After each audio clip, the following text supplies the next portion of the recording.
안녕하세요. 그리스수학 831학원의 원장 남도구입니다. 자, 제가 오늘 자리에 한 이유는 이제 올해 마지막 시험 기말고사를 보는 친구들을 위해서 친구들을 위해서가 아니죠. 본 친구들이 이제 뭐 내년에라든지 아니면 이제 요 영상을 참고하는 친구들이 좀 도움이 되게끔 하기 위해서 기출문제 분석을 하려고 자리에 섰습니다. 자, 오늘 내용은 어떤 거냐? 4대 부고 1학년 기출 문제가 되겠습니다.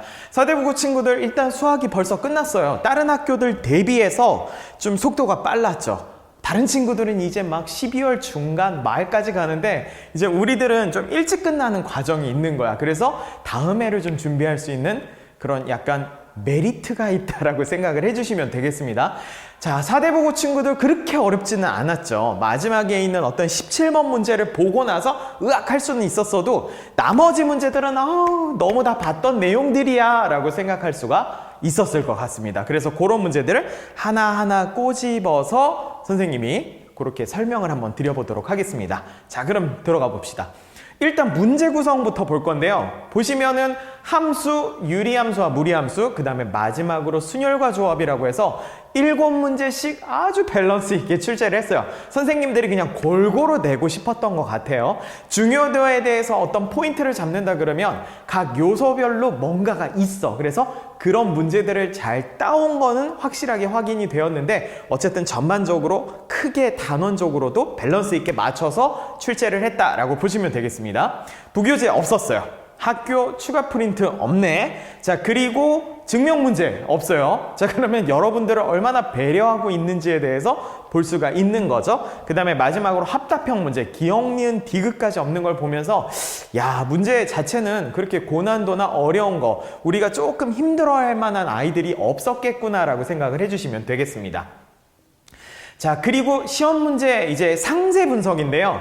빨간색들로 엄청 많다라는 거는 저희 학원에서 분명히 준비를 잘 해줬다라는 거고 실제로 여러분들이 공부를 하는 과정에 있어서 안 풀어본 문제는 없다라는 거죠. 자, 이런 아이들 분명히 공부 열심히 했으면 다 맞고 여기에 있는 중상이나 뭐 상부분 요 2문제 정도는 내가 틀렸어도 그래도 등급대를 높게 맞을 수 있지 않았을까라는 생각을 합니다. 자, 어쨌든 열심히 준비해서 여러분들의 시험에 적중도를 높여줬다는 점 참고해 주시면 좋겠고요. 자, 출제 경향에 대해서 일단 쭉 서술을 해볼 건데 서술? 선생님이 서술을 하는 게 아니라 서술이 되어져 있죠. 이 내용을 하나하나 좀 전달을 해볼 건데 포인트들에 대해서 좀 짚어볼게요. 글이 많으니까 선생님들이 요목조목 하나씩 알려드려 볼게요. 일단 서술형의 1번 문제 자체는 일반형과 표준형 두 개를 바꿔가면서 문제 잘 풀 수 있어 라고 하는 처음에 유리함수 배울 때 그냥 여러분들한테 알려주는 기본 유형이었어요. 그런 거에 대해서 물어봤고 그림 그릴 줄 아냐 라는 것까지 추가를 했는데 어렵지는 않았다. 빠르게 바꿔주기만 하면 문제풀이에 대한 속도는 낼 수 있었을 것 같다라고 보시면 될 것 같고요. 이번 문제는 합성함수에서 단골로 출현을 하는 애예요. 여러 번 합성했을 때. 그 다음 두 번째는 문항들이 이렇게 많이 있죠. 그러니까 요소들이 나와 있을 때 옮기고 하는 과정들이 잘 돼야지만 문제 풀 수 있는데 그거에 대한 유연함이 있느냐라는 것도 물어보는 문제였다라고 보시면 되겠습니다. 1번과 2번은 가장 단순한 형태로 이제 문제를 풀면 되는데 여러분들이 합성과 어쨌든 유리함수, 무리함수에 대한 가장 기본적인 꼴 자체가 중 이상의 난이도들로 일단 구성이 되어 있다 보니까 어려워할 수도 있지만 연습 충분히 하면 다 돼요. 자, 그렇게 생각을 하시고 3번 문제 보면서 선생님이 조금 약간 이런 생각했어. 야, 이거 시험 문제 자체에서 내가 보는 눈이 있었다면 줄일 수 있는 포인트는 있었을 것 같다. 왜냐면 이렇게 묶여져 있는 애를 이렇게 이제 바꾸는 거에 대한 역함수 표현하는 합성함수와 역함수에 대한 표현 여러분 알죠? 그런데 그 시험지를 보시면 앞에 있는 두 개를 하나의 묶음으로 생각할 수 있느냐라는 거를 여러분들한테 넌지시 물어보는 문제였어요. 1번, 2번, 3번 문제가 있었는데 이번 문제를 딱 보다 보면 이 형태를 쓰라는 거네. 그래서 그 두 개 합성, 이 두 개 합성이 되어 있는 아이를 따로따로 보는 게 아니라 하나로 보고 문제를 풀었으면은 야, 이거 속도감 있게 문제 풀어낼 수 있었던 아이다 라고 보시면 되겠습니다. 자, 그래서 3번은 야, 이게 빠른 풀이도 있었다. 최적화된 풀이도 찾아내면 분명히 맞출 수 있는 시간벌이가 가능했다라고 볼 수가 있겠습니다. 마지막으로 4번 같은 경우에는 어쨌든 1대1 대응이라는 걸 좀 가지고 왔어요. 1대1 대응 뭐 해야 돼? 우리가 알고 있는 거 뭐야? 공역과 치역이 같아야지만 어쨌든 성립을 하는 게 1대1 대응이다라는 거고, 그래프로 그렸을 때는 단순하게 증가하거나 단순하게 감소하는 형태다라고 여러분들은 이렇게 이해만 하고 있어도 문제풀이 하는 데는 큰 문제는 없을 거예요. 이게 정확하게 옳은 건 아니지만 여러분들이 접하는 문제에서는 딱 그 정도 수준에서 확인만 되면 된다라고 보시면 되겠습니다. 괜찮나요? 그래서 서술형들은 여러분들이 이 문제를 푸는 과정 자체가 우와 어려워 그런 건 없었어. 그러다 보니까 좀 연습 많이 했냐, 좀 여러 가지 유형도 좀 봤냐라는 거에 대한 선생님들의 어떤 확인 학습 같은 그런 느낌이었다라고 보면 되겠습니다. 주요 출제 파트가 뭐였어요? 함수가 겁나 많이 나왔어. 그래서 함수에 대한 포인트들이 좀 많았다라는 거 기억해 주시면 좋을 것 같고요. 문제 특징으로 본다고 하면은 어쨌든 합성함수, 역함수에 대한 포인트가 명확하게 보이는 시험지였다. 나머지는 뭐 1번, 2번, 13번, 14번 관련해서 써있는 것들은 여러분들이 한번 확인해 주시면 좋을 것 같고요. 17번 자체가 어쨌든 우리가 킬러의 형태였다라고는 생각하시면 되는 거 맞죠? 근데 이 문제 뭐였어요? 모의고사 기출문제 변형한 거 맞죠? 형태 자체가 엄청 다르진 않았어요. 거의 그대로 냈다라고 생각을 하시면 되고, 야, 학교에서는 어쨌든 고난도 문항을 모의고사 문제에서도 가지고 올 수가 있구나라는 생각 해주셔야 되는 거예요. 괜찮나요? 여기 써있지는 않지만 여러분들이 그거 꼭 찍고 가셔야 돼요. 만약에 집에서 문제가 뭔지 궁금하다면 아시잖아요. 그 어플 써가지고 촬영하시면 어디에서 출제됐는지 확인이 된단 말이에요. 여러분들 그렇게 확인하셔도 돼요. 자, 그렇게 확인해서 우리 학교 시험 스타일 이런 거구나라고 보셔도 좋고, 저희 그리스어학원의 그 해설 영상, 기출 분석을 보셔도 좋겠습니다. 엄청나게 빠르고 정확하게. 저희는 당일 분석, 당일 게재, 조금 이제 는다 그러면 다음 날 게재하는 거를 이제 원칙으로 하고 있기 때문에 참고해 주시면 좋을 것 같습니다. 자, 그 다음에 이제 여기 밑에 있는 고난도 부분은 17번에 관한 이야기예요. 어떤 거였냐면 여러분들이 조금 잘 갖고 가셔야 될 것 중에 하나가, 얘는 고난도지만 유형이에요. 정해진 유형이에요. y는 x 위에 어쨌든 역함수와 본함수의 교점이 있지만 실제로 그렇지 않은 아이도 있다라고 해서 기울기의 값이 마이너스 1인 직선, 다시 말하면 y는 마이너스 x 플러스 y절편만 몰라라고 해서 k라고 해놓고, 이런 직선 안에서 분명히 역함수와 본함수가 만나는 포인트가 있다라는 거 기억해 주세요. 이거는 언제일 때? 그렇죠. 감소함수일 때예요. 그럼 여러분들이 이거에 대한 구분은 어떻게 하면 돼? 증가함수와 감소함수일 때 라고 정확하게 구분만 해주시면 이거에 대한 포인트는 잡아올 수가 있겠습니다.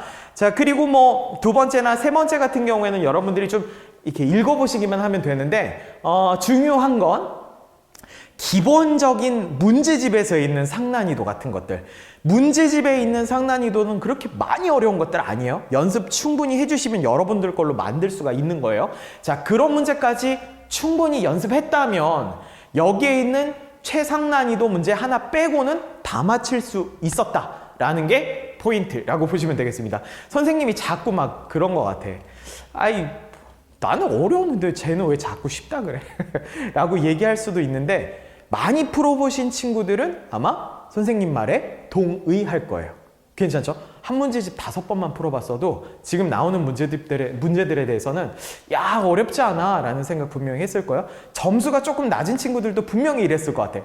아이, 아는 문제인데 아는 문제인데 즉각 반응이 안 돼서 그렇다라는 거, 그런 것들은 여러분들이 꼭 연습을 해야 돼요. 연습은 이제 좋은 학원에 오셔서 연습을 해야 된다는 거 기억을 해주시면 좋겠습니다. 자, 다음 마지막으로 이제 총평인데, 여태 말을 다 해줬어요. 어떤 거였냐면 중난이도보다 그거보다 조금 쉽게 나온 문제들이다. 그래서 선생님은 여기 그래, 중난이도의 어떤 시험이었다라고 얘기를 조금 할 수가 있을 것 같고요. 합성함수와 역함수에 대한 표현들이 시험지에서 많이 나왔다. 왜냐면 강조할 수밖에 없는 부분들이에요. 무리함수랑 역함수, 무리함수랑 역함수가 아니라 무리함수랑 유리함수를 배우더라도 거기에 합성과 역함수를 계속 조인할 수밖에 없어요. 왜냐면 얘네가 메인이거든. 항상 그렇게 출제를 해왔고 어렵게 낸다 그러면 그걸 섞을 수밖에 없는 거죠. 그래서 그런 식으로 나올 수밖에 없고 지금 선생님이 빨간색으로 쳐놓은 이런 부분들은 그냥 가장 일반적인 내용들이다라고 생각을 해주시면 되겠습니다. 어쨌든 17번이 가장 어려운 아이였다. 딱 한 문제. 이거는 모의고사 기출문항을 활용을 했다라고 보시면 되겠습니다. 앞으로의 공부 방향성에 대해서 조금 정리를 해볼게요. 어떤 거냐면 당연히 이제 코로나가 끝나가는 시점이에요. 학교도 다 가고 있고 이제 학원도 열심히 다닐 수 있는 상황이죠. 그래서 여러분들이 꼭 고민을 해봐야 되는 건 이거예요. 이제 계속해서 쉽게 나오지는 않을 수도 있다.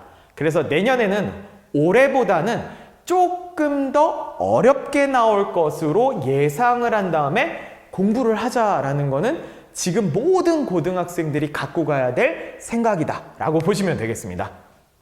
자, 그리고 뭐 작년보다는 올해가 어쨌든 조금 더 난이도가 쉽게 느껴졌겠죠. 그래도 다음 해를 위해서는 열심히 어렵게 공부하는 거를 포인트로 주자라고 하는 거고, 그 다음에 강조하고 싶은 부분이 뭐냐면 여러분들이 고난도 문제 해결에 집중을 하려면 일반 유형이 잘 돼 있어야 된다는 점, 일반 유형들을 많이 연습 잘하고 나서 고난도 하나를 꼭 잡아가야 된다는 거 생각을 해주시면 되고요. 사대부고 친구들, 어쨌든 고난도 문항 자체도 우리가 볼 수 있었던 문제다. 새롭게 개발한 문제는 아니다라는 거 꼭 기억해 주시면 좋겠습니다. 자, 그래서 전반적으로 선생님이 좀 얘기하고 싶은 건 이거예요. 첫 스타트는 이제 고등학교 친구들 사대부고가 끊었어. 자, 이제 나머지 고등학생들 이제 줄줄이 시험 보면서 이런 내용들을 쭉 이제 보게 될 건데, 사대부고가 아닌 친구들은 공부 조금 더 어렵게 합시다. 왜냐면 이 정도 난이도까지 여러분들이 됐다면 조금 더 어렵게 해서 난이도가 있는 문제들 맞추는 거랑 그 다음에 유형에 대한 익숙함을 좀 많이 만들어 놓는 거, 그거에 좀 많이 포커스를 두시면 좋겠다라는 걸로 마무리를 짓도록 하겠습니다. 자, 어쨌든 오늘의 첫 스타트, 사대부고에 대해서 기출문제 분석을 해봤고요. 저희 그리스학 학원에서는 당일 분석, 당일 분석지 작성 이렇게 선생님이 촬영하는 것까지 해서 여러분들에게 빠른 정보를 계속해서 전달해 드릴 거예요. 블로그 들어오셔가지고 많이들 확인하시고요. 다음 학교들, 다른 학교들 보시면서도 시험 문제 대비에 있어서 참고해 주시면 좋겠습니다. 자, 요거 듣느라 수고들 하셨습니다.